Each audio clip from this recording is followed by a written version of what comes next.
Hi.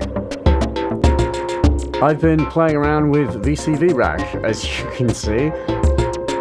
VCV Rack is a piece of incredible software that gives you an open source modular synth for free, which you can download off the internet. I'm sure you've probably already checked this out, but I certainly have. Feel free to email me. It comes with a bunch of modules. You can download modules as well, and I'm gonna suggest that you do that in order to make this work, because I'd like to share with you this patch, which is basically an extension of the whole sort of Stevio sequencing concept, which I just sort of designed in very much the same sort of ways that I've been able to do in my own system, as in what my own system is at its core is kind of this, basically. But I mean, this is all derived differently. I'm not using the algorithms. It's like a bit of a hybrid. It's a little bit more like the system I had when I was using the circadian rhythms, but with its own cool things. This is unique. The algorithm's got randomness, which is awesome. Let me quieten this down and get it more like it would be when you load it up, because I'd like to just talk you through this patch so that I want you to have a play with it and have fun, and perhaps, where's the other algorithm? Oh no, I know what's going on. That would be this thing, sort of moody element, and a bit of that going on. What is that doing? Oh, I know what it's doing. Okay. So, this is the patch, and it will probably sound much like this when you get it. In order for this to work, you have to go onto the algorithms and click the little start-stop buttons and turn them all on, because they'll be off. There you go. Off by default. So, what is this patch? Basically, this is, as I said, kind of my live system. It's not really exactly the same, but you can explore the same concepts. It's very much the sort of the conceptual heart of it, at least.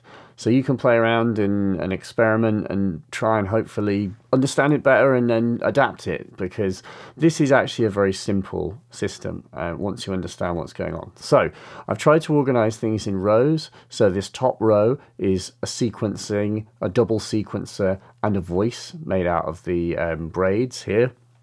And then this bottom row is another voice made out of 3 oscillators and a filter, a traditional kind of, you know, Moog sort of synth voice.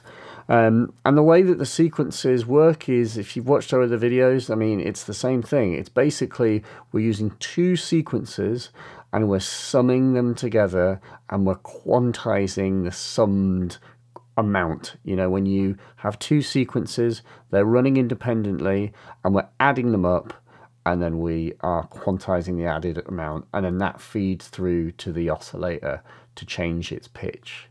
So it's very simple. The way that I do this in my big system is that I use precision adders, but I don't have them in here. Instead, I'm using this, and by the way, this is something that you'll need to bear in mind before you get this to work. You will need to install some additional software. So when you get VCV Rack, basically, it's a bit weird, and I'll talk you through it because it confused me at first. I'm about to sneeze. Nope. Nope. That's fine. When you first get it, basically you have to set up an account on VCV Rack's website. You've got to do that. And once you've done that, and you're logged in, you know, in Mylarquencer Melodies and I clicked down here, add, and then add the Befaco. You want to add all of the Mutable Instruments stuff. Obviously, why wouldn't you do that? And the Befaco stuff, and the Grayscale, and this E-Series cloud generator. Click add. And then what you have to do, there it is. Thank you. Sorry. What you have to do is then log in to VCV Rack with that same login, so make a note of it. And then when you refresh plugins, you'll have access to all of that stuff. However, there are 2 extra little packs that I've installed which add, I think, some essential parts. The first thing is a quantizer, because you can't do shit without a quantizer. You need quantizers. And the other thing is a freaking clock divider, because they don't put a clock divider in the core pack. Like, oh my god, what? Even though it's completely free, and I'm being like a whiny little prick, but still. So I'm going to put links to these, but the first one that you'll need is this simple VCV Rack module pack, which has got a clock divider in it, which is really good. It's got some other stuff, like I think that's like a voltage recorder, clock module. And then this other one is called ML modules, and this is, what else does it add? Well, it adds a bunch of funny little things. I haven't honestly sort of delved hugely into these. Verbs, things, but I like the summing thing and the quantizer, of course. So that's where we're getting the quantizer from. So you've got to install VCV Rack, you've got to click on the website to add all these things, log into the program, and then you've got to install this software. By the way, very quickly, to install the software, once you download the things, you will find that they come in a folder that looks like that. And when you click in, it's got a res and a license thing. These you have to put in the VCV Rack folder wherever you installed the program, and they go into the plugins folder, and you just drag the plugin. So I've got ML modules, VCV Rack simple. This is the ML modules. This is VCV Rack simple. Done. And then you have to close and reopen the program, and then you've got those things. So that's how you do it. Open this up, and it should be kind of like it is now, probably not really working. And that's because we have to hit these little algorithms to start them, and then they're running for the session. So this is your master clock up here. You can speed and slow the whole thing down. And if you just follow the cables around, you'll start to sort of suss out how I've done it. The master clock is a square LFO feeding into the clock divider, which then in turn feeds all of the various things. So you turn these little dials to change the rates that the clock divider is sending from that output. And you can see that we've got independent control over the clocking of all 4 sequences. Plus, there is a fifth magic sequence over here. And this sequencer, if you follow the wires, is being fed into both of the sequencer channels, because this acts as a master transpose. So if I mute these, and then I start this, sounds pretty good. Now, this is something I've never really talked about in the videos. I sort of mentioned briefly, I was like, oh, you've got to tune your oscillators to be a harmonic of each other. What I meant by that is this. So right now, I've muted, there's no lights on, meaning that no voltages are going through to offset the oscillators, going through the pitch quantizers. And so what that means is that with no voltage, this is the lowest note that these oscillators will play. And it's important that we open up the filters and we kind of listen to them, and we're like, yep, these are sort of sounding like music already. And then all the game is just adding offsets to those core voltages. And to be brutally honest, you know, I'm still learning on this as well. It might be advisable to have these all lower down, because obviously it's an additive process. We don't have subtraction in this because we don't have the precision adders. You could use the vert module, this 8 vert. Yeah, you could just use that, and then sum the outputs. That might be better than mutes, but I like being able to turn them on and off. You could expand this. You could actually have the mutes, and then you could feed them into an 8 vert, so that you could do basically voltage reduction, or like negative voltages, like you can on the precision adder. You can actually subtract voltage, which is cool. So this is just intentionally basic as well, because it would be very, very hard to unpick if I made it that much bigger, and you can still have tons of fun with it anyway. So I just enabled this one channel, and what's happening is now this sequencer here is going through, is activated through the mute, and is now going to the oscillator here. And again, its clock rate is this one here. It's divide by 10, so this is very slow.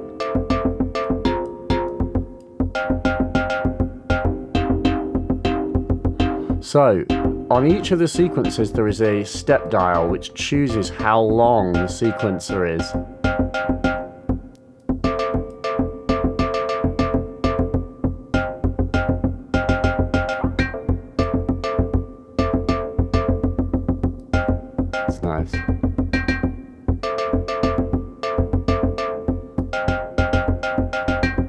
So that voltage is the one that's applying to this sequence. And then I can turn on a voltage here. Turn these up. Listen for an effect. And the real trick with these dials is don't turn them up very much. You shouldn't be doing them very much at all, because otherwise you very quickly add way too much voltage and throw the range of the thing way up beyond the bass sound. So, I mean, there is an argument to using this 8-vert because it just helps you keep reining the voltages. And then I could turn on this fifth even sequencer, because that's going to transpose everything.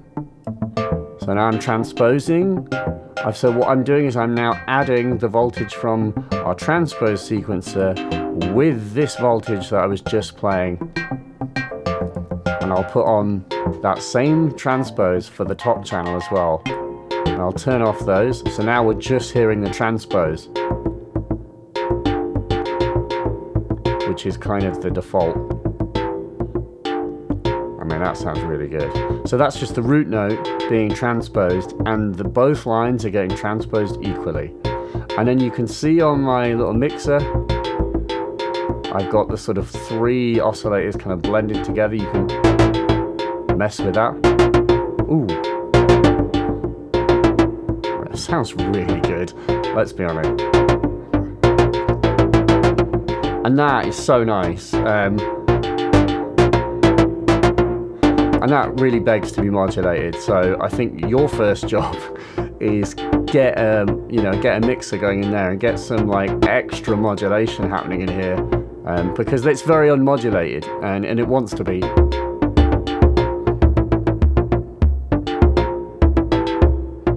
So that's the kick drum. The kick is being generated by the braids here. And I'm actually filtering the kick, but I'm only filtering it for the drive. I just want to drive it harder. And you can come in and draw in.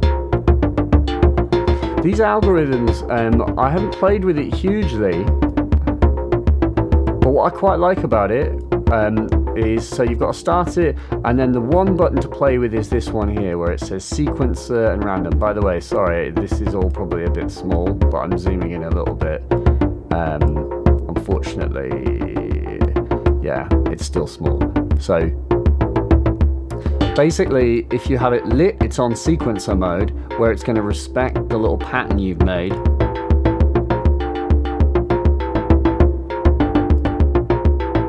And then when it's not lit, it's on random.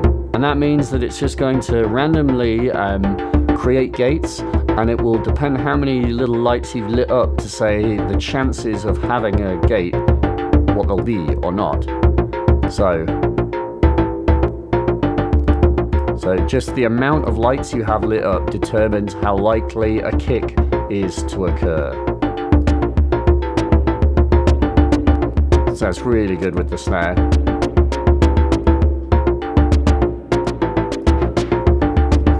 So this is the snare.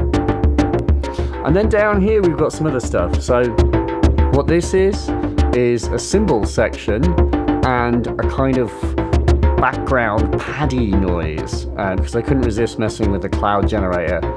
Let me just go and turn this down a bit. These are, you have to come over here. So you've got an output. You may need to set your audio drivers to the correct thing. I've got an Apollo, so that's what it will be set to. And if you fade this in,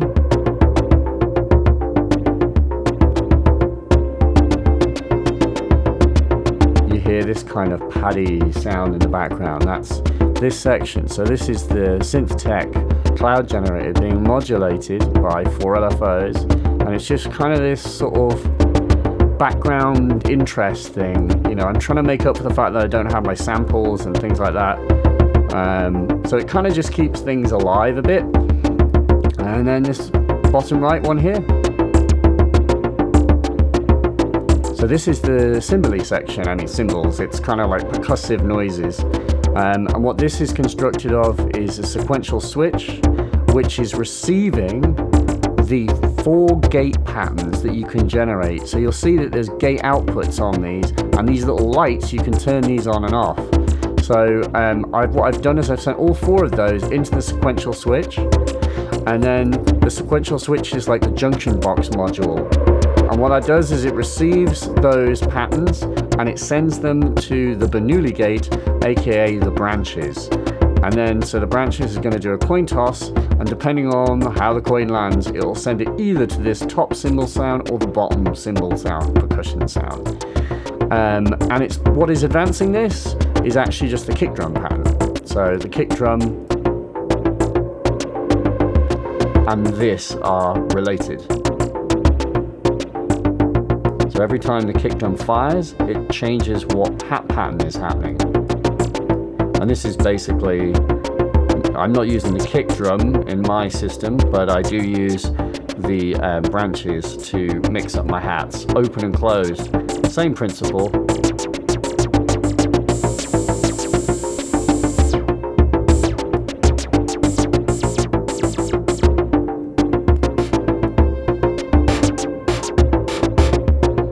Nice.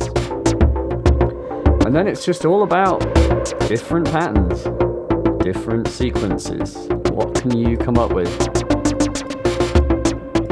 Oh, no.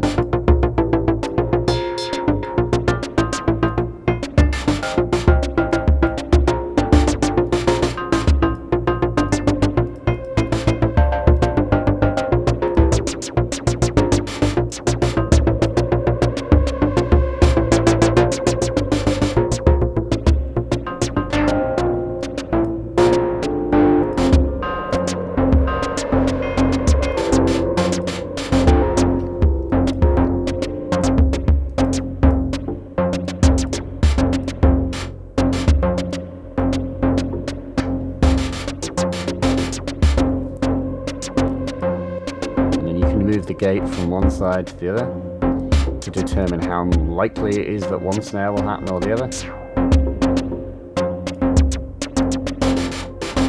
By the way, this other filter here is just a high pass to take some of the low end out. There's probably not much anyway. So that's kind of it.